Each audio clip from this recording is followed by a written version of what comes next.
സ്തുതിയായിരിക്കട്ടെ.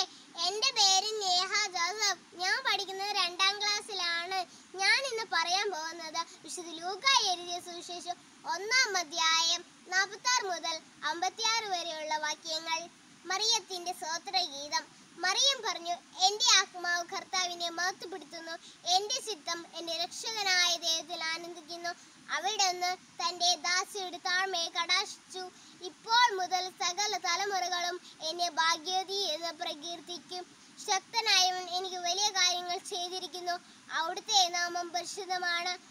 അവിടുത്തെ ഭക്തരുടെ മേൽ തലമുറകൾ തോറും അവിടുന്ന് കരുണ വർഷിക്കും. അവിടുന്ന് തൻ്റെ ഭുജം കൊണ്ട് ശക്തി പ്രകടിപ്പിച്ചു. ഹൃദയവിചാരത്തിൽ അഹങ്കരിക്കുന്നവരെ ചിതറിച്ചു. ശക്തന്മാരെ സിംഹാസനത്തിൽ നിന്ന് മറിച്ചിട്ടു. എളിയവരെ ഉയർത്തി. വിശക്കുന്നവരെ വിശിഷ്ട വിഭവങ്ങൾ കൊണ്ട് സംതൃപ്തരാക്കി. സമ്പന്നരെ വെറും കൈയോടെ പറഞ്ഞയച്ചു. തന്റെ കാരുണ്യം അനുസ്മരിച്ചുകൊണ്ട് അവിടുന്ന് തന്റെ ദാസനായ ഇസ്രായേലിനെ സഹായിച്ചു. നമ്മുടെ പിതാക്കന്മാരായ അബ്രഹത്തോടും അവന്റെ സന്തതികളോടും എന്നേക്കുമായി ചെയ്ത വാഗ്ദാനം അനുസരിച്ച് തന്നെ മറിയം അവളുടെ കൂടെ 3 മാസത്തോളം താമസിച്ചു. പിന്നെ വീട്ടിലേക്ക് മടങ്ങി.